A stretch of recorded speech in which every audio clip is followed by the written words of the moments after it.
बिस्मिल्लाहिर्रहमानिर्रहीम, अस्सलाम वालेकुम। उम्मीद है कि आप सब खैरियत से होंगे। आज हम 9th क्लास कंप्यूटर साइंस का जो लेक्चर डिस्कस करने जा रहे हैं उसका नाम है मेमोरी एंड डेटा स्टोरेज। हमारा चल रहा है चैप्टर नंबर 2 और इसमें हमने जो नंबर सिस्टम की कन्वर्जन्स थी वो तो हमने पढ़ ली। और आज के लेक्चर में हम जो हमारा नेक्स्ट टॉपिक है जिसका नाम है मेमोरी एंड डेटा स्टोरेज, इस पे बात करेंगे। लेक्चर शुरू करने से पहले अगर आपने चैनल सब्सक्राइब नहीं किया तो उसको सब्सक्राइब कर लें ताकि नेक्स्ट आने वाली वीडियोस आप तक सबसे पहले पहुंच सके। इसके अलावा अगर आपको नोट्स चाहिए पूरी बुक के जिसमें आसान वर्डिंग में short MCQs long questions mention है तो स्क्रीन पे नंबर चल रहा है, आप इस पे कांटेक्ट करके नोट्स को ऑर्डर कर सकते हैं। तो चलते हैं लेक्चर की तरफ। देखें, बड़ा आसान सा लेक्चर है, बहुत ही आसान टॉपिक है, आपको बड़ी जल्दी समझ आ जाएगी, ठीक है। और शॉर्ट सा लेक्चर होगा ये और आपने फिर याद करना है। और मतलब इसमें कोई इतनी डिटेल्स समझने वाली बात है कुछ भी नहीं है, बेसिक सी चीजें हैं, आसान सा टॉपिक है। चैप्टर नंबर 2 है ये आसान। पूरी बुक में 9th का न्यू कोर्स है कंप्यूटर साइंस का, उसमें सबसे आसान चैप्टर नंबर 2 है। देखिए इसमें मेमोरी किसे कहते हैं, सबसे पहले तो ये देखते हैं। मेमोरी से मुराद है हमारे कंप्यूटर की एक फिजिकल डिवाइस जो हमारे कंप्यूटर के साथ अटैच हुई होती है, जिसके अंदर कंप्यूटर डेटा स्टोर करता है। जैसे हमारे ब्रेन में मेमोरी होती है जिसमें हम चीजें याद करते हैं, सेव करते हैं, इसी तरह से हमारे कंप्यूटर की अपनी मेमोरी होती है जहाँ पे वो डाटे को सेव करता है, चीज़ें सेव करता है, स्टोर करता है। जैसे कि हम इमेजेस, ऑडियो, वीडियो, अपना डाटा उसमें स्टोर करवाते हैं। तो जिस डिवाइस में डाटा स्टोर होता है उसे हम कंप्यूटर की मेमोरी या कंप्यूटर की स्टोरेज भी कहते हैं। वो एरिया जहाँ पे कंप्यूटर डाटे को स्टोर करता है उसे कंप्यूटर मेमोरी या उसकी स्टोरेज बोलते हैं, इसे कहते हैं कंप्यूटर मेमोरी। अब कंप्यूटर मेमोरी की दो टाइप्स हैं, यानी जितनी भी मेमोरीज होती है, मैं आपको एग्जांपल देता हूँ। फॉर एग्जांपल रैम एक मेमोरी है, रोम एक मेमोरी है। आपको पता है यूएसबी हम यूज करते हैं जिसमें डाटा स्टोर करते हैं, वो भी एक मेमोरी है। इसी तरह से फ्लॉपी डिस्क भी एक मेमोरी है, सीडी एक मेमोरी है, मेमोरी कार्ड्स मेमोरीज है। ये सारी की सारी चीजें मेमोरीज हैं जिनके बारे में आप जानते भी हैं। हार्ड डिस्क के बारे में आप जानते हैं, वो भी मेमोरी होती है। बहुत सारी मेमोरीज होती है कंप्यूटर की और डिफरेंट टाइप का डाटा हम इनमें सेव करते हैं। अब मेमोरी की दो टाइप्स हैं। जितनी भी डिवाइसेस मैंने अभी नाम लिया और इसके अलावा जितनी भी स्टोरेज डिवाइसेस होती हैं उनमें से कुछ वोलेटाइल होती हैं और कुछ नॉन वोलेटाइल होती हैं। यानी मेमोरी की दो टाइप की मेमोरीज होती है। मेमोरी की दो टाइप्स हैं, एक होती है वोलेटाइल और दूसरी होती है नॉन वोलेटाइल। वोलेटाइल और नॉन वोलेटाइल। वोलेटाइल वो मेमोरी होती है जिसमें हम डाटा सेव करें तो वो आर्जी तौर पे, यानी कुछ देर के लिए स्टोर रहता है, उसके बाद वहां से डिलीट हो जाता है। यानी कुछ देर के लिए डाटा जिस मेमोरी में स्टोर रहता है, टेम्परेरी तौर पे स्टोर रहता है, उसे हम वोलेटाइल मेमोरी कहते हैं। वोलेटाइल मेमोरी में डाटा कुछ देर के लिए स्टोर रहता है। अब क्वेश्चन ये है कि कुछ देर के लिए कब तक? तो इसका आंसर ये है कि जब तक हमारा कंप्यूटर ऑन है इसमें डाटा सेव रहता है। जैसे कंप्यूटर की पावर सप्लाई ऑफ कर दी, यानी कंप्यूटर को ऑफ कर दिया हमने, ठीक है, फिर जैसे उसकी पावर हमने उतार दी, उसका जो स्विच है वो ऑफ कर दिया, तो डाटा जो उस मेमोरी के अंदर होगा, जो मेमोरी वोलेटाइल है, वो लॉस्ट हो जाएगा, डिलीट हो जाएगा। नेक्स्ट टाइम जब हम कंप्यूटर को स्टार्ट करेंगे तो मेमोरी बिल्कुल ब्लैंक होगी, खाली होगी। ऐसी मेमोरी जो है वो रैम होती है। वोलेटाइल मेमोरी की मिसाल है रैम। रैम एक वोलेटाइल मेमोरी है। ये एमसीक्यू आपसे पूछ सकता है कि वोलेटाइल मेमोरी जो है उसकी मिसाल कौन सी है, तो रैम एक वोलेटाइल मेमोरी है। नॉन वोलेटाइल मेमोरी क्या होती है? नॉन वोलेटाइल ऐसी मेमोरी होती है जिसमें डाटा हमारा परमानेंट सेव रहता है। जब तक हम नहीं चाहते, यानी यूजर नहीं चाहता जिसने डाटा सेव किया है, तब तक वहां से डाटा डिलीट नहीं होता। जब तक यूजर खुद डाटा डिलीट नहीं करता तब तक डाटा डिलीट नहीं होता, चाहे जितनी दफा मर्जी कंप्यूटर को ऑफ करके ऑन करे, कोई फर्क नहीं पड़ता। इसकी मिसाल है नॉन वोलेटाइल की secondary storage devices. Secondary storage devices. Secondary storage devices क्या होती हैं? सेकेंडरी स्टोरेज डिवाइसेस वो डिवाइसेस होती हैं जो हम लोग यूज करते हैं अपनी चीजें सेव करने के लिए, अपना डाटा सेव करने के लिए। मतलब जो यूजर यूज करता है, कंप्यूटर के अंदर नहीं लगी होती, हम लोग खुद लगा सकते हैं बाद में, या फिर हम लोग कंप्यूटर से बाहर अटैच करते हैं, अपने मकसद के लिए इस्तेमाल करते हैं, अपना डाटा उसमें स्टोर कराते हैं। मिसाल के तौर पे यूएसबी है, वो भी सेकेंडरी स्टोरेज डिवाइस है। हार्ड डिस्क है, वो भी सेकेंडरी स्टोरेज डिवाइस। हमारा डाटा सेव होता है ना इसमें। रैम के अंदर हमारा डाटा सेव नहीं होता, रैम सेकेंडरी स्टोरेज डिवाइस नहीं। रैम कंप्यूटर के अंदर पहले से लगी होती है। इसके अंदर क्या सेव होता है? वो कंप्यूटर अपना डाटा इसमें सेव करता है और बाद में वो डिलीट भी हो जाता है। हम नहीं कभी सेव करते इसमें। हम सेव करते हैं हार्ड डिस्क में, हम सेव करते हैं यूएसबी में, हम सेव करते हैं मेमोरी कार्ड्स में, हम सेव करते हैं सीडी में, डीवीडीज में। ये सारी की सारी सेकेंडरी स्टोरेज डिवाइसेस होती हैं, और जितनी सेकेंडरी स्टोरेज डिवाइसेस हैं, आपको पता है हार्ड डिस्क हो, यूएसबी हो, मेमोरी कार्ड हो, इनमें डाटा सेव रहता है। जब तक हम डिलीट नहीं करते तब तक डिलीट नहीं होता। हाँ, अगर वायरस आ जाए तो वो एक अलग चीज़ है, वो एक प्रॉब्लम है, इशू है, जिसकी वजह से डाटा डिलीट वायरस कर देता है, वरना इसके ऊपर से डाटा डिलीट नहीं होता जब तक हम नहीं चाहते डाटा डिलीट नहीं होता। तो ये थी मेमोरी की टाइप्स। नेक्स्ट टॉपिक है हमारा data representation. Data representation in computer memory, यानी कंप्यूटर की मेमोरी में, जो कंप्यूटर की मेमोरी अभी हमने पढ़ी है, मेमोरी चाहे वोलेटाइल हो, नॉन वोलेटाइल, जो भी मेमोरी हो, उसमें डाटा की रिप्रेजेंटेशन कैसी होती है। डाटा मैंने आपको बताया, हम अपना बहुत सारा डाटा सेव करवाते हैं मेमोरी में, हम इमेजेस सेव करवाते हैं, हम ऑडियो सेव करवाते हैं, हम वीडियो सेव कराते हैं। तो डाटा जो भी हो, जिस तरह का भी डाटा हो, कंप्यूटर के अंदर वो किस अंदाज में सेव होता है, ये यहाँ पे क्वेश्चन है। कंप्यूटर में उसको कैसे रिप्रेजेंट किया जाता है, कंप्यूटर उसको कैसे समझता है। हमने पढ़ा था, मैंने पहले भी शायद इसके बारे में बात की थी, और आप दोबारा समझ लें, हमारा जो कंप्यूटर होता है, कंप्यूटर 0 और 1 इन दो डिजिट्स के अलावा किसी चीज को नहीं समझता। ये जब मैंने बाइनरी नंबर पढ़ाया था तब मैंने इसके बारे में बताया था। कंप्यूटर के लिए 0 1 के अलावा और कोई चीज नहीं।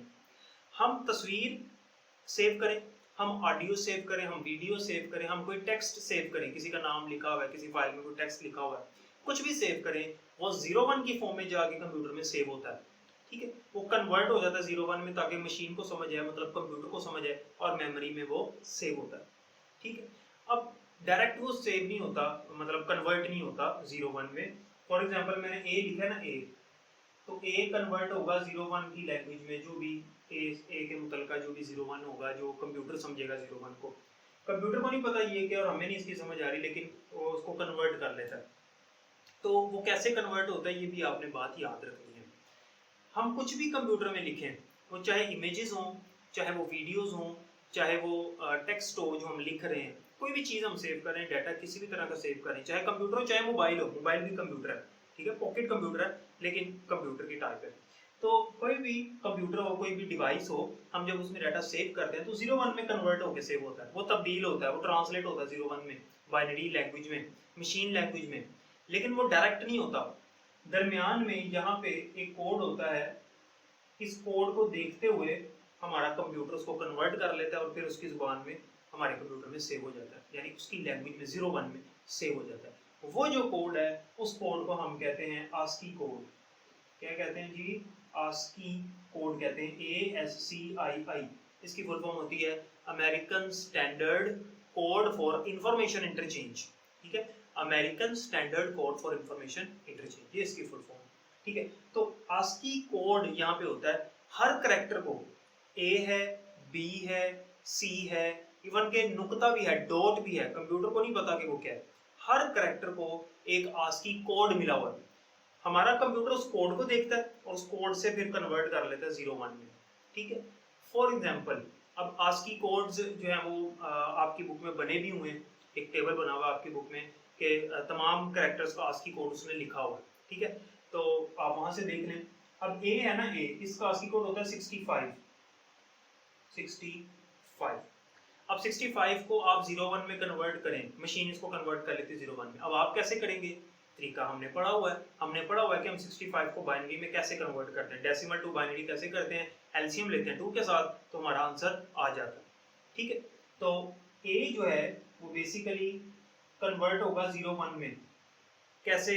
क्योंकि कंप्यूटर देखेगा 65 को, 65 का एलसीएम हम लेके देख लेते हैं कि क्या आंसर आता है, वो 0 1 में यहाँ लिख लेते हैं, तो वो कन्वर्ट हो जाएगा 0 1 में कंप्यूटर की जुबान में। तो चलिए देखते हैं कि जो हम ए लिखते हैं कंप्यूटर इसको कैसे समझता है। तो इसका एलसीएम लेते हैं 65 का, 65 के एलसीएम लेंगे हम 2 से, 2 3 6, 2 4, 1 आ गया, 2 1 2, 2 6 12, 0, फिर 2 8 16, 0, 2 4 8, 0, 2 2 4, 0, 2 1 2, 0। ठीक है, तो 65 बेसिकली किसके इक्वल आया? 1 0 0 0 0 0 1।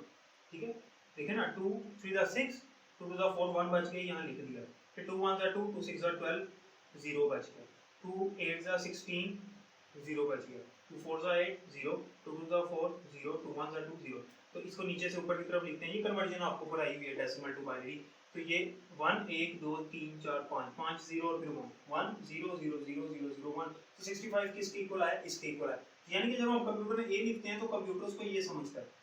ठीक है, अब आगे आपको कन्वर्ट करना कि जब कंप्यूटर में हम कुछ लिखें तो उसको कैसे समझता है। अब अगर हमें आस्की कोड पता हो तो हम अंदाजा लगा सकते हैं कि कंप्यूटर में हम कुछ भी टाइप करें कंप्यूटर उसको कैसे समझता है। फॉर एग्जांपल आप अपना नाम देखें, आपका नाम जो है वो बाइनरी में कैसा लगेगा। मतलब आपका नाम है, बिलफर्ज एक स्टूडेंट का नाम है अली, तो अली कंप्यूटर में कैसे रिप्रेजेंट होगा, कंप्यूटर अली को कैसे देखेगा। हम तो अली को इस तरह देखते हैं जनाब, ALI, हम तो हमारे लिए तो ये अली लिखा हुआ, कंप्यूटर को नहीं पता ये क्या लिखा है। कंप्यूटर के लिए अली कन्वर्ट होगा 01 में, तो कन्वर्ट करके देख लेते हैं कि कैपिटल L है और कैपिटल I मैंने लिखा है। ठीक है, अगर स्मॉल होगा तो उसका अलग आस्की कोड है, कैपिटल और स्मॉल लेटर्स के अलग अलग आस्की कोड हैं। तो A को तो हमने कैपिटल A का 65 होता है उसको हमने कन्वर्ट कर लिया। अब L को देखते हैं, कैपिटल L किसके इक्वल है, कैपिटल L होता है 76 के इक्वल। तो 76 का एलसीएम लेते हैं 2 से। ठीक है जी, 2 3 दा 6, ये हो गया 16, 2 8 दा 16 0। ठीक है, 2 1 दा 2, 2 9 दा 18 0। फिर ये 19 है, 2 9 दा 18 1 आ गया, 2 4 दा 8 फिर 1 आ गया, और 2 2 दा 4 0 आ गया, और 2 1 दा 2 फिर 0 आ गया। ठीक है जी, तो उम्मीद है कि एलसीएम की समझ आई होगी। तो कैपिटल L किसके इक्वल बन रहा है, 1 0 0 1 0 0 1 1 0 0, ये भी आ गया। I किसके इक्वल होता है, तो याद रखना है कैपिटल I इक्वल होता है 73 के। ठीक है, ये तो मुझे याद है चूंकि पढ़ा के वैसे ही याद हो गए, तो आप एक दफ़ा टेबल देखिए, उसमें से जो अल्फ़ाबेट्स हैं उनको एक दफ़ा याद कर लें। अच्छा, आसान तरीका मैं आपको बता देता हूँ। कैपिटल A का 65 है आस्की कोड, तो कैपिटल B का 66 होगा, कैपिटल C का 67 होगा। इस तरह आप सीक्वेंस में चला लें। इस तरह से स्मॉल a का 97 होता है, तो स्मॉल b का 98, स्मॉल c का 99, ठीक है, स्मॉल d का 100। इस तरह से z तक आपको याद हो जाए। तो पहला याद रख लिया, समझ z तक आपको सारे याद हो। तो आज की कोड आधे तो मैंने आपको यहाँ याद करवा दिए। ठीक है, अच्छा, अब I का 73 बनता है, तो 73 का एलसीएम लेते हैं। 2 3 दा 6, ये 13 हो गया, 2 6 दा 12 1, 2 1 दा 2, 2 1 दा 2 हो गया, 1 आगे चला गया 16, 2 8 दा 16 0, 2 9 दा 18 0, 2 4 दा 8 1, 2 2 दा 4 0, 2 1 दा 2 0, 1 0 0 1 0 0 1, 1 0 0 1 0 0 1। तो अली जो नाम हमें ऐसे नजर आ रहा है, कंप्यूटर को कैसे नजर आएगा, ए का आस्की कोड था 65, हमने कन्वर्ट कर लिया मशीन लैंग्वेज में। ए को वो देख रहा है इस तरह 1 0 0 0 0 0 1। उसके बाद एल को वो देख रहा है इस तरह 1 0 0 1 1 0 0, और कैपिटल आई को वो देख रहा है इस तरह 1 0 0 1 0 0 1। तो ये जो है, ये सारा अली जो है, अली नाम मैंने कन्वर्ट किया मशीन लैंग्वेज में, तो मशीन की लैंग्वेज में ये बनता है अली। आप भी अपने अपने नाम को कन्वर्ट कर सकते हैं कि कंप्यूटर में वो कैसे नजर आते हैं जब आप लिखेंगे। तो अपने अपने नाम के आस्की कोड देखें बुक से, बल्कि आपको मैंने याद करवा दिया, आप देखें और उसको एलसीएम लेके कन्वर्ट करें तो आपको समझ आ जाएगी। तो उम्मीद है कि इतनी समझ आ गई होगी आपको, और इसमें कोई क्वेश्चन है तो कमेंट सेक्शन में आप पूछ सकते हैं। अपना बहुत ख्याल रखिएगा। अल्लाह हाफिज़।